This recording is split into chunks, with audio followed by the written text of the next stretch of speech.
Hey guys, welcome to our Lent series. During the 6 Sundays of Lent, when we are getting ready for the mystery of Easter, we're going to be taking a journey. We'll be using the StoryMakers series for Lent. If you have one, please join along with us. If not, you can follow along just by listening, watching, using any kind of art materials that you have. Through this journey, we'll learn about treasure, baptism, mountaintop, flip it, light, and cast out. So let's get ready to go.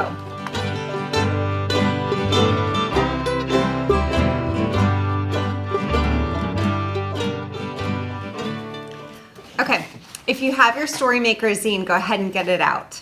We're going to start with week 1, which is treasure. So let's take a look at this picture. This is going to tell us a little bit about our story for today. I wonder what you see. It looks like maybe a treasure box, maybe kind of a purpley one with spots of gold. In fact, speaking of gold, it looks like this is maybe a mound of gold or riches. The sky is all sorts of different colors, and we see this light traveling all through the page. This gives us some clues about what our story will be about. And here's our verse for week 1. For where your treasure is, there your heart will be also. This is from the Gospel of Matthew, chapter 6.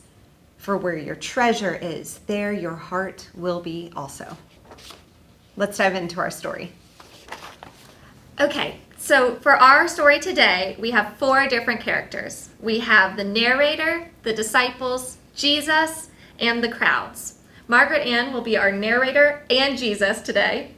Pretty lucky you get to be Jesus. And I will be the disciples and the crowd. Are you ready? Okay. After Jesus was tempted in the desert, he gathered his disciples, then began to teach and heal people throughout the land of Judah. Jesus became well known and crowds began to follow him. Lord, where shall we go next? Follow me to the Sea of Galilee, where I shall teach to the crowds and give them a sermon on the mount. Jesus drew a large crowd and began giving a new teaching that had never been heard before. He said, "Blessed are those who mourn. Blessed are those who are peacemakers.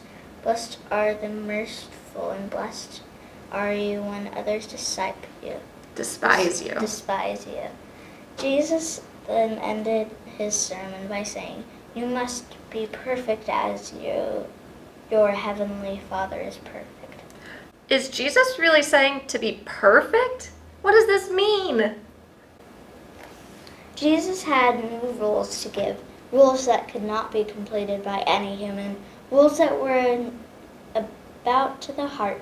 The religious people began to get angry and confused. They wondered, "Who is this Jesus of Nazareth?" Do not show off. When you give, do it in secret. How will anyone know we are good people if we can't show off what good deeds we have done? And when you pray, do not seek attention. Your Father in heaven knows what you need before you ask. You don't need extraordinary words. Speak from the heart. Do not build treasures on earth, but place them in heaven. Where you place your treasure, that is where your heart is. How do we get treasures in heaven if we don't earn it on earth? The crowds were confused. Jesus spoke for God and was sharing a new truth. God is not concerned with the good deeds, but with the heart. Thanks, Margaret Ann. Yeah.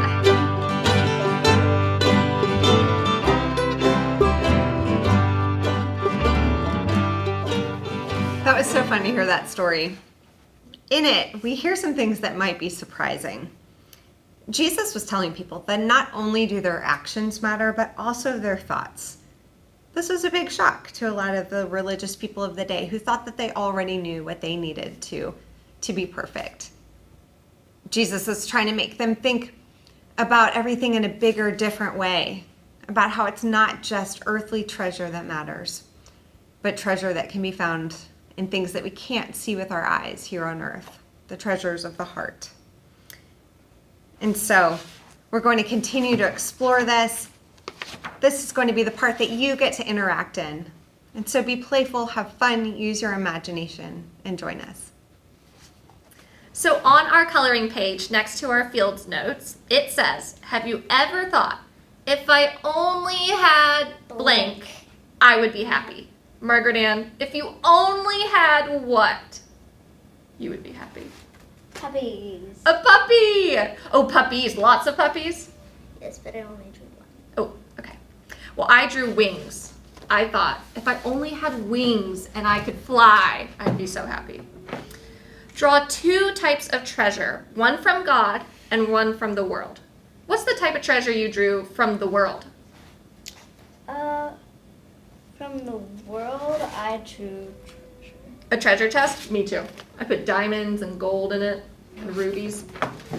But what's treasure from God that you drew? I put earth. Oh, Because he made it.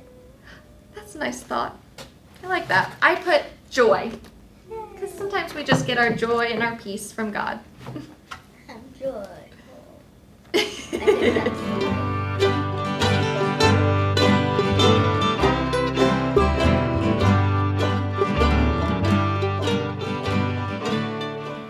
So for our comic strip, Margaret Ann, what do we need in our toolbox? We need markers, crayons, pens, colored pencils, pastels, and pencil. Oh, that's a lot of stuff. Can we use all of it? Just some of it? Can we use whatever we have? Whatever we have. Oh, that works for me. So today, our story takes place at the Sea of Galilee, where there's a large crowd. Imagine Jesus giving his sermon and think of yourself in the crowd. What does the day look like? How do you imagine Jesus? Draw and share your thoughts in the comic strip page. Remember, you can retell the story or share more about your thoughts on God's treasure. This is your page. So through our stories today in week 1, we focus all on treasure, and we learn that earning, collecting all of these earthly treasures can bring us some happiness for a moment, but they're not the kind that will last and fill and bring us satisfaction in the long term. Jesus is trying to show us that there's a greater treasure, a treasure that will last. Our prayer today is that we would be able to seek that treasure together, that we would be able to find the joy that is everlasting. Hope to see you next time.